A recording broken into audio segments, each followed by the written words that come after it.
Rodolfo, hoje nós vamos falar sobre a Fabiana de São José dos Campos. Ela nos questiona assim. Ela, na verdade, não é uma questão, ela cita dois temas, que é a solidão e a síndrome do pânico, e pede para nós falarmos um pouquinho disso.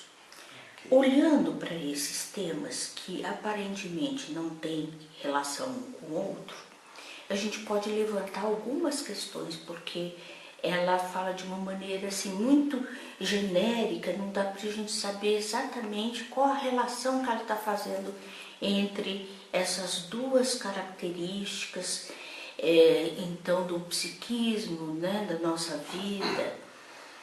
Mas eu acho que, falando em pânico, que era uma síndrome com vários sintomas, todos eles assim relacionados a um medo que aconteça alguma coisa absurda, medo da morte, e todo um comportamento neurovegetativo, né, de manifestações neurovegetativas, como extremidades geladas, suor frio, tremedeira, às vezes tontura, enjoo, aperto na garganta, são vários.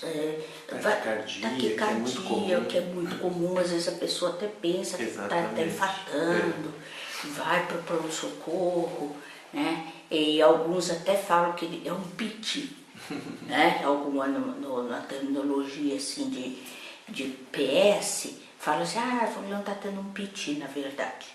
Mas é isso, é um ataque de pânico.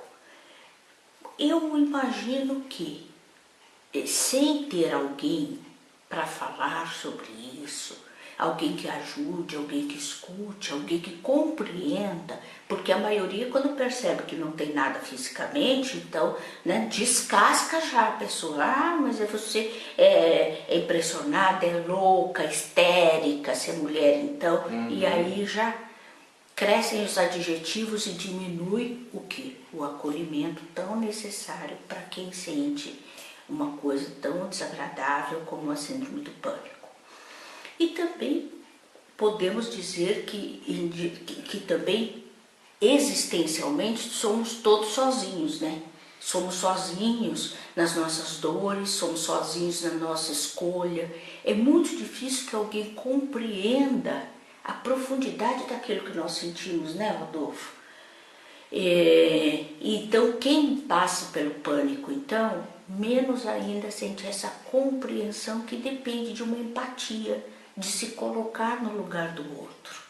Nós somos muito individualistas, é difícil se colocar no lugar do outro. Até na política nós somos individualistas, né? Quer dizer, nós pensamos naquilo que atende aos nossos interesses, aos nossos objetivos. Sabe, Denise, eu estava lembrando de um caso de Winnicott, quando você descrevia os sintomas até físicos, que quem tem um ataque de pânico geralmente sente um deles ou todos eles, né? E por isso é tão assustador, que é uma nomenclatura diagnóstica mais recente, né? Nem sempre foi chamado assim, como síndrome do pânico. À medida que estudos vão sendo feitos, novas categorias vão sendo criadas, novos nomes também vão surgindo para tentar explicar esses quadros psicopatológicos, né? Então o Winnicott não chamou assim, mas com certeza, quando ele descreve o caso de uma paciente que na sessão, durante a sessão, ela também tinha ataques de pânico, a ponto de ter espasmos, né?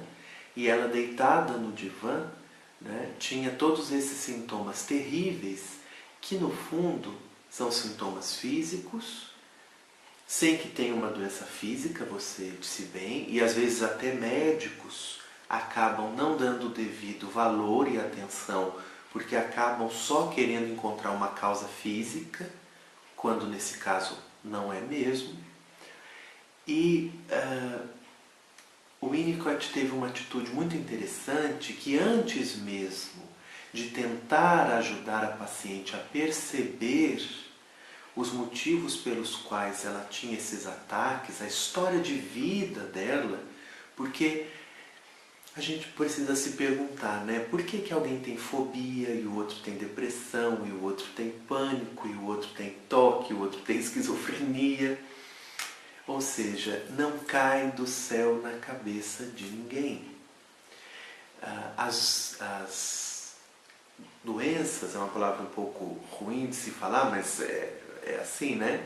As doenças psiquiátricas que precisam ser tratadas com análise, com terapia e algumas vezes também com medicação, elas estão intimamente ligadas à história de vida de cada um.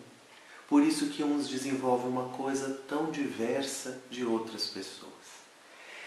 E o primeiro momento é o que a Denise chamou de acolhimento, né? É um cuidado com a pessoa de quem tem isso, antes de querer resolver isso, né?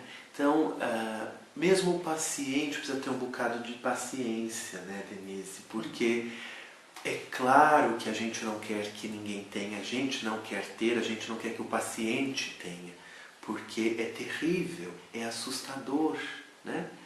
Porque os sintomas físicos mostram até uma coisa maior. A pessoa está acometida de uma sensação de que ela está morrendo, de que ela está caindo num buraco sem fim, né? E não tem onde se agarrar. E aí, claro que o corpo reage com todos esses sintomas. Então é muito ruim. Mas não vai ter essa mágica de ir lá e erradicar, como se fosse algo que pode fazer uma cirurgia e tirar aquilo. Está intimamente ligado à vida, à história de vida, aos acontecimentos da vida. Mas mesmo antes da gente ir se dando conta e lidando com isso, a primeira coisa que o Winnicott fazia com essa paciente, quando ela até tinha espasmos deitada no divã, era segurar nas mãos dela, né? Uma análise longa, que levou muito tempo, que ela foi profundamente ajudada. Hoje a gente sabe que essa paciente, porque depois que ele morreu, ela contou a história do ponto de vista dela como paciente. Lindamente, né? Mostrando até a diferença de análise winnicottiana, uma análise tradicional. Exatamente. É um caso lindo de uma paciente que o nome real dela, que o Winnicott obviamente não revelou, né? Mas que ela mesma depois contou, que é a Margaret Little. Ela era, e eu gosto de contar isso para as pessoas verem, Denise, que todos nós somos humanos. Ela era psiquiatra e psicanalista. Sim. Né? Então, uma mulher com uma formação médica, ela era psiquiatra, ela depois se formou em psicanálise, ela tinha pacientes, ela atendia pessoas, mas ela precisava profundamente de ajuda, porque ela, como pessoa, tinha essas crises que hoje a gente chama de crises de pânico. E precisava, além de toda a análise que o Winnicott fez para que ela se restabelecesse, em primeiro lugar, que ele pudesse acolher a ela como pessoa e permitir que ela tivesse aquele sofrimento. Então acho que essa, melhor dizendo, deveria ser a primeira atitude, que parece tão simples, mas que às vezes é tão difícil oferecer para quem está doente. E eu agradeço você ter contado, então, essa história dessa psicanalista, dessa psiquiatra que sofreu tanto, para que a gente tenha uma atitude mais humilde em relação a nós mesmos. Às vezes nós nos cobramos muito pelas conquistas que nós tivemos durante a vida, né? Principalmente as conquistas de ordem intelectual, a formação, os títulos, às vezes a realização econômica, mas nós nos esquecemos que aquilo que nós somos também é produto de uma história, de um amadurecimento, e que quando crianças nós tivemos muitas coisas que hoje continuam influenciando nossa vida e que nós temos que lidar com isso. Finalmente, mesmo que estejamos numa posição de muito poder, de muito controle de outras coisas do mundo, mas nós sempre temos algo a tratar em nós mesmos. Acho que a gente pode ir encerrando, né, Denise? Mas eu só queria então acrescentar. O mais importante, né, Denise e eu descrevemos um pouquinho os sintomas, eu contei o caso do tratamento que o Winnicott ofereceu, é dizer que todos nós podemos ser acometidos por sintomas assim, mas que existe tratamento, né? Que a pessoa não deve, nem ela própria e nem quem convive, achar que é uma frescura ou que é um exagero. Mas também não pode deixar como está. Causa muito sofrimento e possivelmente não se reverte sozinho, sem ajuda. Então, tem ajuda, né? Tem a possibilidade e é preciso procurar. Muito bem, ficamos por aqui. Até a próxima quinta, no meio da semana, no comecinho da semana, tem dicas sobre esse assunto. As suas dicas. As minhas dicas, né? Semana tivemos as dicas de Rodolfo, na próxima minhas dicas. Ótimo. Beijão até quinta. Até quinta, não se esqueçam de nos mandar perguntas pelo nosso Facebook, que é Seguindo em Frente, ou pelo nosso e-mail, que é seguindoemfrente26, tudo junto, em frente com m, @gmail.com. Um abraço, boa semana.